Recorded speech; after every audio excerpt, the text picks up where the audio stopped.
BSF ಯೋಧರಿಗೆ ಕೊಟ್ಟ ಹಳೆಯ ಹಾಗೂ ಅಜಾಗರೂಕವಾಗಿ ಬಳಕೆಯಲ್ಲಿದ್ದ ಕೊಳೆತ ರೈಲು ಕೋಚ್ಗಳ ವಿಚಾರದಲ್ಲಿ ದೊಡ್ಡ ವಿವಾದ ಉಂಟಾಗಿದೆ. ಈ ಕೋಚ್ಗಳಲ್ಲಿ ಕುರ್ಚಿಗಳು ಮುರಿದಿದ್ದವು, ಶೌಚಾಲಯಗಳು ಕೊಳೆತ ಸ್ಥಿತಿಯಲ್ಲಿ ಹಾಗೂ ಆಂತರಿಕ ವಾತಾವರಣ ತುಂಬಾ ಕೆಟ್ಟದಾಗಿತ್ತು ಎಂದು ದೂರಿದ್ದಾರೆ. ಈ ಘಟನೆ ಅಮರನಾಥ ಯಾತ್ರೆಗಾಗಿ ಯೋಧರನ್ನು ತ್ರಿಪುರದಿಂದ ಜಮ್ಮು ಮತ್ತು ಕಾಶ್ಮೀರಕ್ಕೆ ಕಳಿಸುವ ಸಂದರ್ಭದಲ್ಲೇ ನಡೆದಿದೆ. ಯೋಧರು ಆ ರೈಲಿನಲ್ಲಿ ಪ್ರಯಾಣಿಸಲು ಆಕ್ಷೇಪ ವ್ಯಕ್ತಪಡಿಸಿದರು. ಈ ವಿಡಿಯೋಗಳು ಸಾಮಾಜಿಕ ಮಾಧ್ಯಮದಲ್ಲಿ ಹರಿದಾಡಿ ಸಾರ್ವಜನಿಕರ ಆಕ್ರೋಶಕ್ಕೆ ಕಾರಣವಾಯಿತು.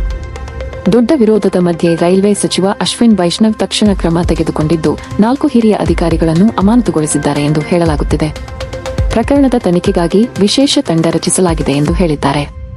ಈ ಬೆಳವಣಿಗೆ ಕುರಿತು ಪ್ರತಿಪಕ್ಷಗಳು ಕೇಂದ್ರ ಸರ್ಕಾರವನ್ನು ಟೀಕಿಸಿದ್ದು, ಇದು ದೇಶದ ಭದ್ರತಾ ಪಡೆಯ ಗೌರವಕ್ಕೆ ಧಕ್ಕೆ ತರುವ ಘಟನೆ ಎಂದು ಹೇಳಿದ್ದಾರೆ. ಸುದ್ದಿ ವೈರಲ್ ಆದ ನಂತರ ರೈಲ್ವೆ ಇಲಾಖೆ ಇನ್ನೊಂದು ವಿಶೇಷ ರೈಲನ್ನು ಒದಗಿಸಿತು. ಆದರೆ ಪ್ರಸ್ತುತ ಪ್ರಕರಣದ ಬಗ್ಗೆ ತನಿಖೆ ಮುಂದುವರೆದಿದ್ದು, ಭದ್ರತಾ ಪಡೆಯ ಸೌಕರ್ಯದ ಬಗ್ಗೆ ಕೇಂದ್ರ ಸರ್ಕಾರ ಗಂಭೀರ ಕ್ರಮ ಕೈಗೊಳ್ಳಬೇಕೆಂಬ ಒತ್ತಾಯ ಕೇಳಿಬರುತ್ತಿದೆ.